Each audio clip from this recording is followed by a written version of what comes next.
Sparks, welcome to Nashville on the Rocks. It's so good to be here. Thank you for joining our table. I have to say, in a target-rich environment of lovely people talking about all the music I love, you're lucky to make it, up the Pez dispenser to where we can all reach you. It's a good sign, by the way, isn't it? It is. You know what? And I got to say... And by the way, hold on.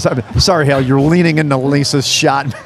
Oh, Jesus. Are you? Yeah, I didn't even notice. Oh, I didn't even see it. If you slide back, maybe... Can we leave that in, man? Because I might want to do... Am I blocking or? This is all improv, folks. Is it really brilliant here? stuff? Welcome. This is wit and it's spontaneous. If you guys are more comfortable looking at that camera and you look at that, I like looking at my own image in there. Yeah. Oh my God. Yeah. Okay, so for I need ego. I need drops of ego like in a bird feeder. I just fly up and peck at it. Take ego seed and just flutter away. Oh, it's good stuff, man. Yeah, good stuff. So for the people that listen to our show, Yes. so that they might know you because you have they know me. Incredible They amount of know ties. him. No, they know. You're an actor, a podcaster. Mm-hmm. Are you a musician? Yes, he is. Yes. Oh, that's adorable. I'm a stand-up comedian. That's what I started. I Okay. started at 14. Won the funniest teenager in Chicago contest when I was 17. Started Oh, you're touring. from Chicago? Yeah. Hell yes. Well, I'm from Kentucky, Okay. but Chicago sounds cooler. I moved to Chicago to lose my accent so that I could meet a girl and keep her. And then, after 16 days after I graduated high school, I packed all my shit in my car and I drove to LA. Nice. And it worked out after a decade. I called the 90s the Sisyphus years. Just roll the rock up the hill and watch it roll back down every night. Yeah, but decades go by so quick, man. So it must have felt like real quick. Right? Yeah, it did. Yeah, it was. Yeah, I was easing into it. And actually, I looking back, I think I was preparing the city for me. They needed. It wasn't I that needed the 10 years to get on my feet. They needed the 10 years to get used to the idea of me being around for a while. And I was right. Let them warm up here, man. And then you hit them. Yes. You know what I'm saying? Like a year ago, there was an article about me, and they called me TV veteran Hal Sparks, and I was like, that's awesome. TV veteran. Because it beats the shit out of gas pumping redneck, which was my other career path in Frankfort, in Kentucky. Holy shit. Well, they got some good bourbon there. And you know what? We talked right before the camera started rolling, is that there is a big, you listen to a lot of people that we really love and respect, like the King's X Camp. That's amazing. Talk about that, man. Talk about the King's X thing. Yeah. Okay. All right. So I was introduced to them because I'm a big Kiss fan, and I like bands that start with a K. Kicks, can't go wrong. Even Kingdom Come, I gave them a break. I think Get It On and What Love Can Be. Give me a break. It's awesome. Anyway, so I was reading an article, Gene Simmons, probably 1987, and they asked him about who's good, who's the new coming up artist or whatever, because he had his label stuff and they were talking about that.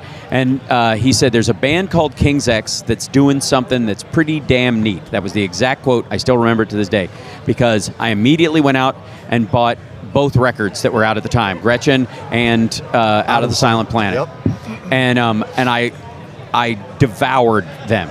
A month and a half, 2 months later, they were coming to town with Blue Murder and Billy Squier. The weirdest lineup, makes no sense, but Blue Murder, I was already a huge Blue Murder fan because I love John Sykes. I loved what he did with Whitesnake. And in that, and I couldn't stand Billy Squier, and so it worked out perfectly because I went and saw Bill. King's X. Well, I do now. I was a teenager. So I have a rule in music. I don't have to like what you like to love that you love it. So I don't hate on anybody's music choice. If it moves you, that's what it's supposed to do. It's not supposed to move me. I don't listen to music with your ears, and you don't listen with mine. So I don't diss anybody's tastes. If you like it, you like it. If I don't like it because of the reasons I have, I will tell you what the reasons are. Sure. But they don't have to land with you, and I don't expect them to. Yeah. So we're not talking about the Billy Squier thing in 19, because he came out with that record Don't Say No with Stroke and Lonely as a Night. We're talking 87, right? Yes. So when he kind of went through that little thing. Oh my Yeah. God. All right. Dan, Well, and then Dan understands. Yeah.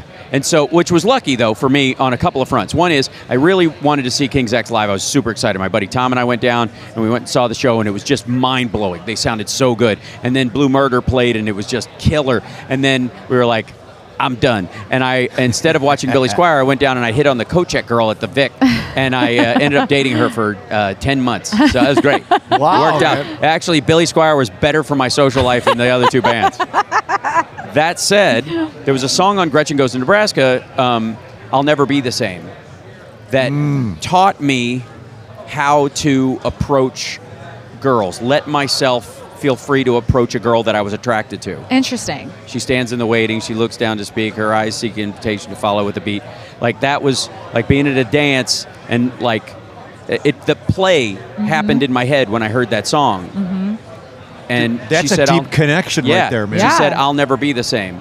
And I was like, oh, it's either me or some other guy she's going to date. Better me, because whoever he is a dick. Right. He's just a dick. Yeah. Either and way. so, That's and awesome. I will be better for her than they will. That's my approach, and it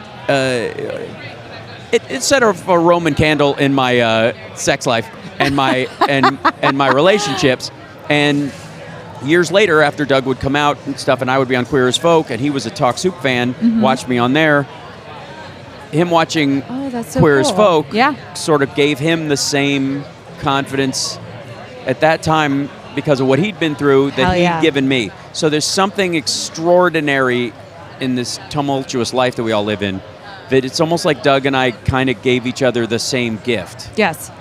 That's awesome. That is the coolest story I think I've heard. Yeah, and my buddy Rob Hall, who's no longer with us, he was the creature effects makeup guy on Buffy and Angel. He did all the Oh. vampire stuff on there. He passed away a couple years ago in the current unpleasantness, and he was at a show, Suicidal Tendency show. He knew Robert Trujillo. He used to live in Robert Trujillo's guest house. And Okay. Rob taught him bass, and Robert Hall, my buddy, was working for Corman and doing creature effects and Nice. living in Robert Trujillo's guest house. So he knew him when he went to the Suicidal show, and Doug's there hanging out because he knows those guys.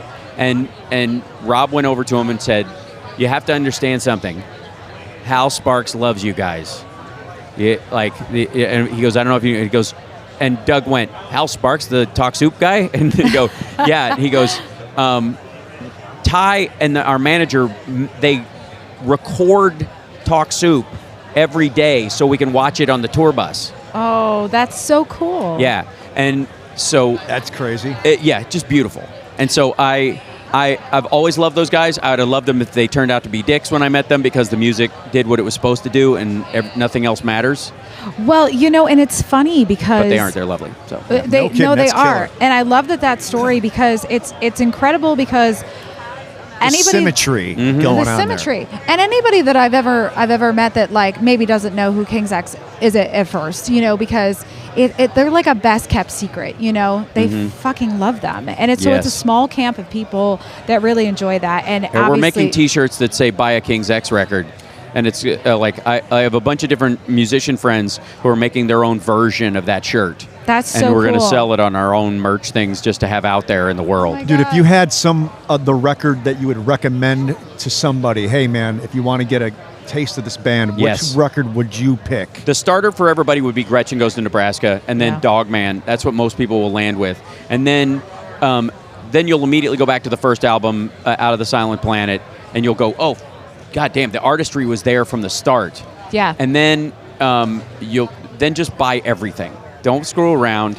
Buy every just get record. all their stuff. Yeah. Just get the. It's no skin off your nose, and if you have Apple Music or any of these other things, you hit a little plus, and it does them some good, and it doesn't really cost you much. And the fact that you can do that much good for a band and give them the attention they need for 99 cents or something in your brain is just silly. Do it. It's amazing. But Gretchen Goes to Nebraska, like there's songs on the song Pleiades, which is on Gretchen, Right. was rumor has it, and I've talked to Ty about this, and he's mentioned it in a couple of interviews, but it was the first King's X song, even though it's on the second album. It's the song he brought to them and said, "I think this is what we should sound like." That is true. Yeah. That is true. And That's where their sound came Yes. from, the direction. that like that heavy drop D tuning, and then this kind of space rock aspect of it, and the progressive aspect of it, and the roll, Beatle-y thing yes, going on with the vocals. Yeah, the mixed Bam. just the harmonies, everything that made them, That song Pleiades, if you listen to it, you'll go, okay, I understand where this all comes from, and then it starts touching you. Then it starts hitting you. There's a song called "She's Gone Away" that's on "Welcome Home, Mr. Bulbous," and that was one of their lesser known albums during a period of it when bands are trying to find their way back to a real record deal and all that kind of stuff. Right. And that song still punches me in the chest every time I hear it. You got some gems on each of those songs, like some of those forgotten records that are in between in a lull, maybe. Like Ear Candy's perfect too. Ear Candy's top to tail's a perfect record. Oh, I love it, man. It's so cool because you guys have so much to talk about. And like, you feel left out? I'm sorry. Did I punch my way into this? Are you kidding me? I love it. Sweet people, man, which is important. Yeah, when they say so funny. Anybody who says don't meet your heroes has never met my heroes because mine are awesome. Yeah. All of them.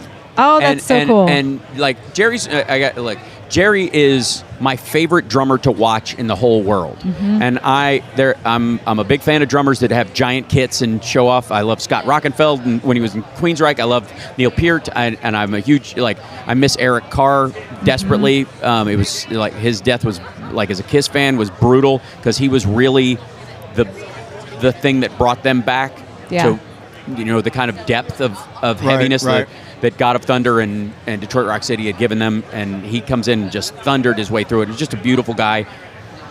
But Jerry, with his medium-sized regular kit or whatever, and his slash hit, and they right now on tour, they do one of the songs, and it fades out at the end, like it does on the record. They have a fade out on the record, but they did it manually. They didn't just turn a knob down and get it to go to They all played nothing. the dynamics till they almost disappear. They have so much honesty and integrity in their music as artists. Like, even Ty would do that backwards cymbal thing, right? It was in Summerland. Yeah. He would go, shh, you know what I'm saying? Yeah, which the last 2 times I've seen them live, they dedicated the song to me, and Aw. and I went up to Doug afterwards, and I was like, Summer, my girlfriend was with me. I was like, Summer will tell you, I teared up when you did it. I was sobbing. I love it. That is so awesome. I mean, I know that it's I'd love to, you know what it is? Because it's one of those things where it's like we have a smaller window of time to work with, but I don't know how often you get to Nashville, but I would love to have you on the show at some time. Yeah. And so we've been around for about a year and a half. Part of the shtick is that part of our nuance is that we interview rock musicians and we teach them how to make shtick. a cocktail. I'm okay as a comedian. Shtick, nuance, they both interchangeable as far as I'm concerned. Lots of shtick. Yeah, I used to have shticky nuance, but I got this cream and it got rid of it. I'll give you the name of my please do. Yeah. Let me know. Write that down. My dermadontist. And the fact that you have never drank a drop of alcohol, I want to give you this mocktail. Oh, well, thank you. So That's I'm hoping very that you sweet. enjoy it, because normally if you were to come on the show, I would teach you how to make a mocktail or a cocktail. Sure. And then I would critique how you make it. And then I would make yours, you would make mine, everything would be fun. That's lovely. It's very, I know. It's a UK-based liquor called Seedlip. But Seedlip? Seedlip. Seedlip. See, that sounds like, I got to say, UK, obviously, they can work on things. Seedlip, sounds all right with an English accent. Seedlip. Seedlip, you throw it all together, We've got a lot of words that have a bunch of letters in them we don't use. Right. And then we've got ones with very few letters. We add things to it. Seedlip. Seedlip. There's a U and some part of a G laying around, I think, really. But Seedlip, you could say that in England. Over here, Seedlip sounds like something, oh, here comes old Seedlip. Shut up. Shut up. Kick his ass, Seedlip. Yeah, right. Yeah, right. Well, we are in Nashville, so. Well, Hal, thank you so much for coming on the show. Thank you for my Seedlip Acme Feed and Seed mocktail. It's lovely. The last time somebody did this, I ended up, in a van with my pants on backwards, but and there was no alcohol. And you're still sober?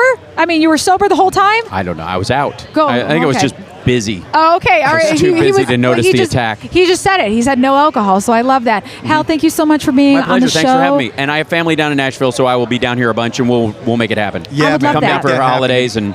I would love that. All right. That would be great. Thank you so much. Take care of yourselves and take care of somebody else.